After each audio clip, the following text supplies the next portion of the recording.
The Mini brand is known for building small but fun to drive vehicles, but over the years they've gotten bigger and bigger to cater to markets like America, where we crave spacious vehicles that can be used for the whole family. This is the all-new 2025 Mini Countryman, and it is the biggest vehicle that Mini has ever made. This, for the first time ever, is an all-electric version of the Mini Countryman, and today we're going to review it and see if it's better than the old one. So first, let's dive into the exterior of the new Countryman, where this thing looks a lot different than the model it replaces. The first thing that you might notice here is that the classic circular Mini headlight has become a little bit more of a squircle. It is a little more square here. Now, the interesting thing about this headlight is you can actually customize it. So this LED lighting signature can actually change. You get some modes on the touchscreen to go ahead and change that. I've never seen that before on a car, so that's really cool that you can customize your lighting signature on this car. That is really neat.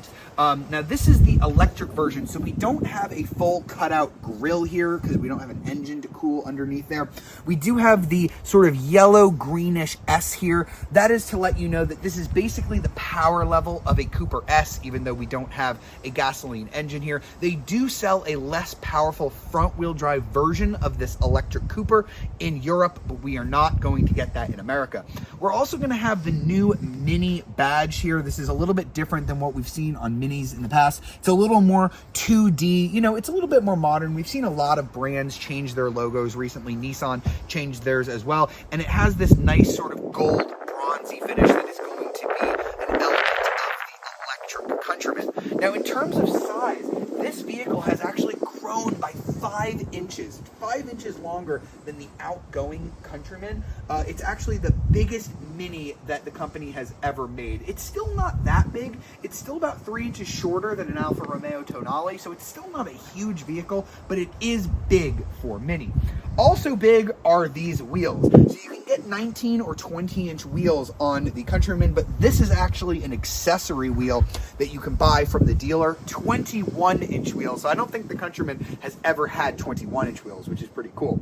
This one has the black roof option. You can also get kind of more of that gold that we saw on the Mini badge if you want. I believe you can also get a white roof, or you can get a body color roof. The roofs are going to change depending on the trim level. I happen to really like this black roof. I also really like how the red roof looks on the JCW model, but unfortunately, at least in America at launch, you're not going to be able to get a red roof on this electric version of the Countryman. Now, here at the back, we see very different styling than we got from the outgoing Countryman. Just like with the headlights, we have a customizable taillight. If we take a closer look, you can see that there are these different lighting sections of here, so you can actually change what the taillight is going to look like. It changes with the headlight, which I think is just such a cool touch. Now, in terms of cargo space, because this is the biggest Mini that the company has ever made, we do get much more cargo space than we got in the old Countryman. It's gone up from 17 to 25 cubic feet of space with the seats up. With the seats folded, it's gone up from 47 cubic feet to a whopping 57 cubic feet. So it's grown quite considerably. Now, folding the rear seats is pretty easy. It's really nice, actually. You can do this in a 40-20-40 setting. So you can have just the middle folded. You could have just this one side folded. You get these little straps here that you pull. So now I can fold this little middle section, and then I've got another strap right here, and I can go ahead and fold this section. And as you can see, now we have quite a bit of space here in the Countryman. One of the big complaints with the outgoing Countryman was that families were just kind of outgrowing it, and they were leaving the Mini brand because they just didn't have anything bigger. That is why Mini went bigger with this Countryman. Now, there are two other things that I want to point out if we come back here to the trunk. One is that because this is electric and we don't have an exhaust system under here, we do have a little bit of underfloor storage, which is quite nice. I do really like that. You could put your charging cable in there just fine. And the other thing is something that we are unfortunately not going to get in the United States. Now, you push this little button here in the back of the trunk, and you're going to watch as the tow hitch pops out of the bumper like so. Unfortunately, as cool as that was, we do not have these in America because we have very different standards for towing. And now let's head into the back seat where, because the Mini Countryman is larger than before, you're going to get more space inside. The headroom is absolutely fantastic, even with the panoramic roof, which usually takes up a little bit of headroom. Legroom is really good as well for a vehicle that is, remember, big for a Mini, not exactly big for a regular car. And I do have my own dedicated air vents and USB-C ports back here, so I can charge up all of my devices. And now that we've checked out the exterior, where there were some big changes to the Countryman, it's time to talk about the interior, where I think this is even more drastically changed from the outgoing model. We're going to start with the fabric here on the seats. This is actually the lower trim version of the Countryman Electric, which gets this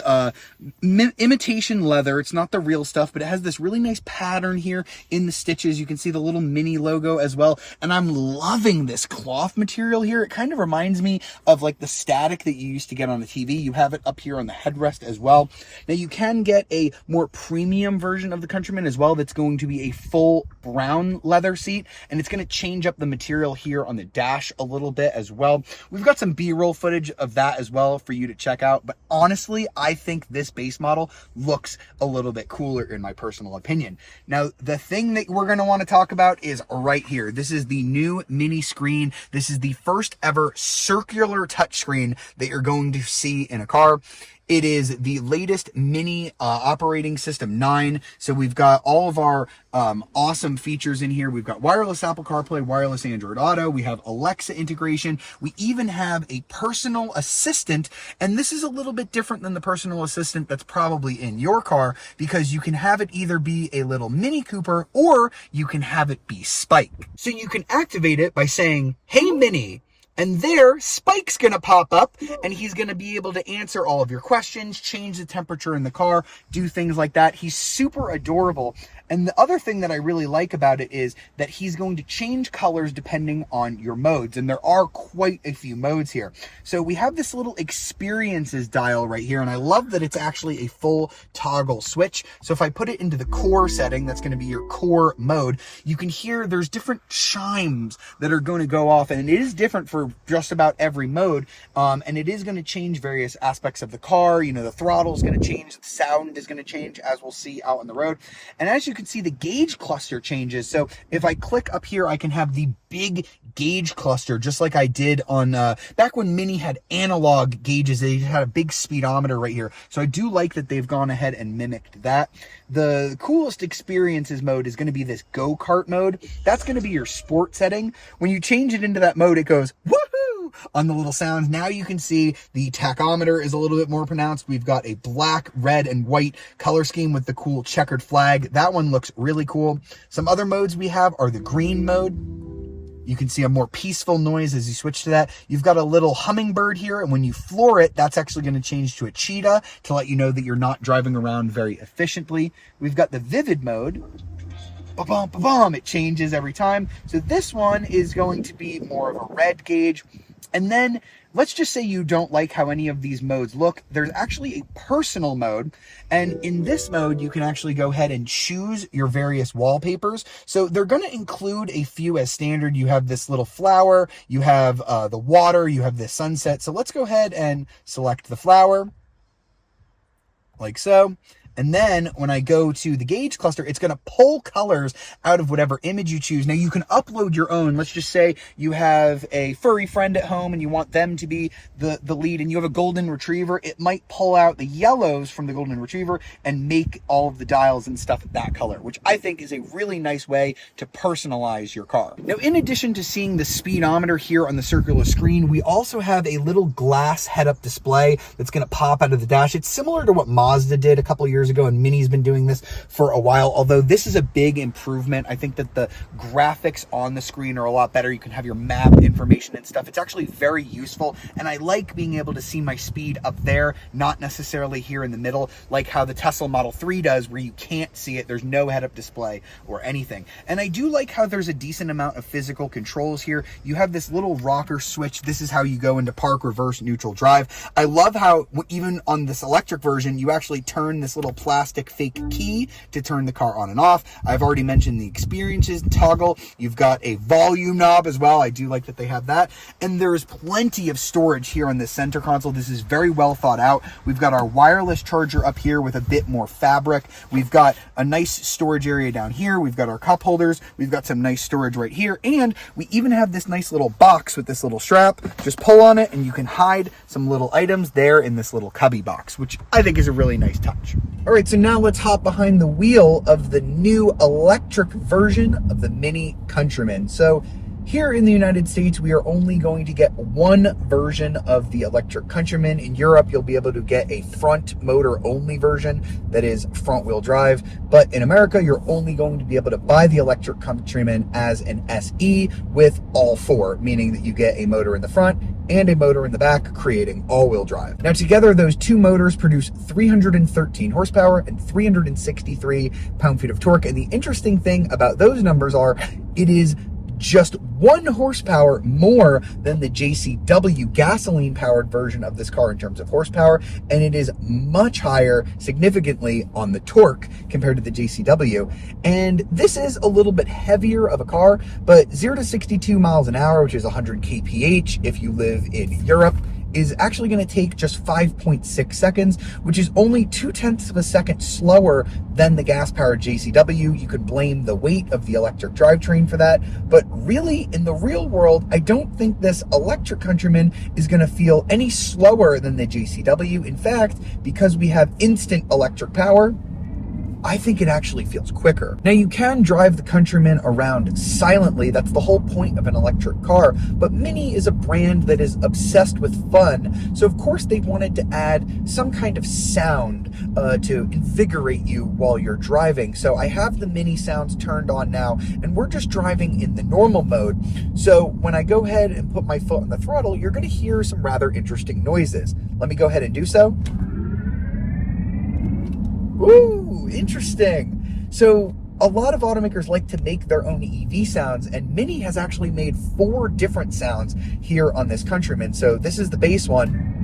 It makes like a little Jetson style noise. That's pretty cool, but let me go ahead into the experience toggle and put it into go-kart mode. So now I've put it in go-kart mode, which is the sportiest setting, and now when I hit the throttle, I'm gonna get an even louder noise.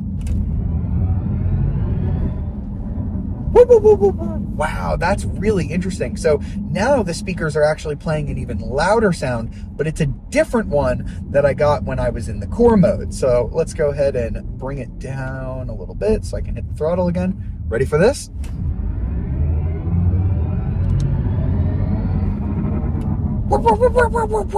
That's really cool on the deceleration when you go ahead and slow down there. That is really interesting. And it gets even louder as you pick up more speed, really making this Countryman feel almost like I'm driving a gas car, but from the future, as if it's not propelled by gasoline, but by some future fuel source. And I gotta say, I'm having a lot of fun driving the electric Countryman. Now, as we've mentioned in the video, this is bigger than the last generation Countryman. It's, in fact, the biggest Mini that Mini has ever made. So it doesn't feel quite as nimble and go-kart-like as you're going to get from something, say, like a Cooper. But compared to other, like, little compact cars in the class, I would say this is still a really fun driving experience, especially with this electric drivetrain where you have that instant power, you have that low center of gravity from the battery. I think that the ride is actually quite good as well. I think this is a little bit more comfortable